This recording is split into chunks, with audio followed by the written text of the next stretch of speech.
leadership can be defined as someone's ability to take a group of people or another individual and lead them towards a goal or gain success. And I don't think there is a better definition for leadership, because really if a good leader can just take someone or a group of people and learn their personalities, learn their skill set, and guide them to what they're trying to accomplish. Now, our group has elected not to choose a set leader for our activity or for anything. And it's going to be interesting to see how that goes, because we're going to be in some high-stress situations, needing to accomplish a lot of different goals. And without someone to fall back on, it might be challenging to really be able to get out there and accomplish and really be successful. So I'm interested to see how it's going to go. So, what was your definition of leadership? My definition of leader is someone who is able to organize a group of people and be able to manage them to work towards a specific defined goal in a manageable way. How do you think the activity will go without a set leader? I think it will go okay, just because this activity has a lot of random pieces to it, and it will still give everybody an opportunity to be able to step up, show their worth, and kind of show what they're made of. Everyone had quite a different Myers-Briggs scale indicator too, so I'm really curious to see how that will play out and with each individual member. A leader is it's just a person that kind of gathers everyone together and just kind of, leads by example, showing everybody, the proper way of doing things. All right, and how do you think the activity will go without a set leader? Honestly, I think it'd be a little chaotic, just because we don't really have a definite leader. I think everybody's going to be running around all over the place, not knowing what to do, and just kind of having really no organizational factor. I think a leader really brings that to the table. My definition of a leader is someone who is decisive and has a clear vision of the success they want the team to achieve. I believe our activity will go well without a set leader, since we have so many goals and expectations set in place, in hopes to cohesively become an efficient team. A leader for me means somebody that comes in and gathers everybody, has basically the in-charge attitude, and tells everybody the guidance through the common goal that they each want to accomplish. How do you think the activity will go without a set leader?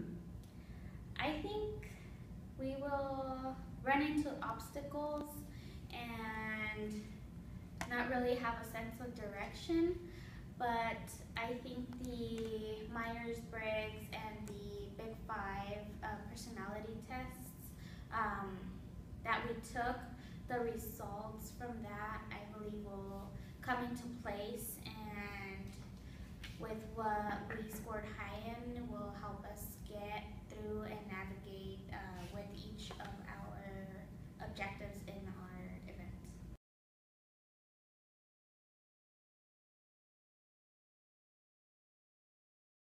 How's it going in there? How are you feeling? How is the team bonding? Or how is the team handling it? It's going pretty well. We kind of don't know what we're doing in there, but we are helping each other out and trying the best we can to get all the clues together and figure out what we're doing. Do you want me to do the next question? How do you feel the leader is? I don't think there is any leaders currently. We're all just scrambling, trying to collect as many clues as we can. Tell me what exactly is going on. Well, we are searching the room for clues in order to disarm the bomb. We're all pretty clueless right now, so we're just trying the best we can to, work together. How is it going in there? How are you feeling? How is the team handling it? We're a bit confused. We don't really know what to do. There isn't any direct directions or anything that really stands out. It's just kind of, we're going off by listening to our clue and just trying to decode it. Who do you feel the leader is? Well, Michael just solved our code, and so he helped us get a step closer.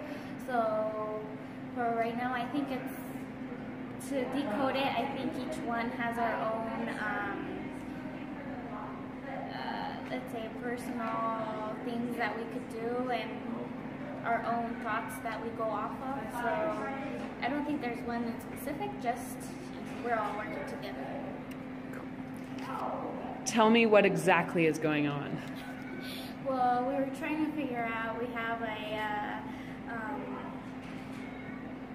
transparency with notes on it, music, and then we have a whole bunch of sheet music that we have, and we're trying to see if that'll lead us to the next code to open the next box. How is the team interacting based on personality traits? Any different from from what you expected? A little. We're all trying to get into it, and we're all trying to work together, but we're kind of just hovering over the sheets all at the same time and trying to see what we can get out of it. How is it going in there? How are you feeling? How is the team handling it? So far, it's pretty hard. The team is kind of freaking out in there, but that's okay because we've definitely also gone through a lot. We solved 2 or 3 of the puzzles so far, and we've been working pretty well together. Cool. How do you feel? Who do you feel the leader is? That's kind of tricky to say. I feel like everybody's doing their fair share because everybody's kind of their own leader, just because everybody's kind of going down their own path and trying to figure out what will work and collaborate together and try to see which is the best. Cool. Tell me what exactly is going on. Basically in there, they're giving us these large clues and we really have no idea what to do with them. They're very big and there's a lot to look at in the room. So every time a clue comes by, we just scatter around, look at all the same things and try to see if the clue will in any way help us figure out what we're doing.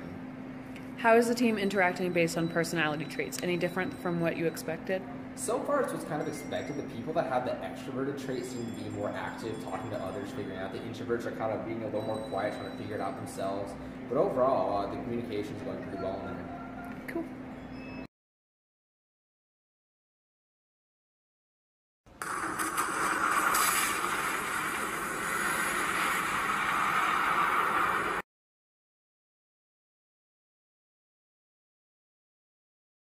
I think it really did, but I think given the situation, it kind of forced everybody to fit into certain types of it. For example, everybody at times had to be extroverted to be able to properly communicate and get things done. Everybody had to be neurotic to be able to run around and look for clues.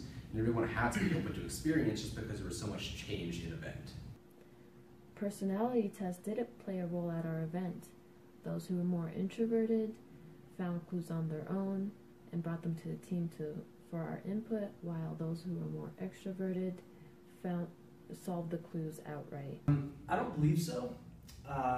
During our kind of finding of the Myers-Briggs types and Big 5 personalities, I only think one of us was an extrovert, and I believe that was Mike. So all of us being introverts really kind of stepped out of our shell to find these clues. And kind of come together, kind of talk about it, and kind of discuss what our next step would be. I think that the way the Myers-Briggs and Big 5 personality types really came into effect came when you saw who started working well with who. The person that was the highest in extroversion was the only person in our group that was high in extroversion, which really made him kind of get along with everyone, but not really click super well with anyone, Mike. The 2 girls in our group really were both high in conscientiousness, which I think was shown because Janet really did keep the group together and really made the group have some set times and details and make sure that we really got everything done, whereas Linda was really the backbone to making sure everything was satisfactory and par. Dylan and Mike worked really well together because they were able to both just be pretty easygoing. And I got along really well with Dylan and felt that our Big 5 personality types really kind of meshed and really bonded.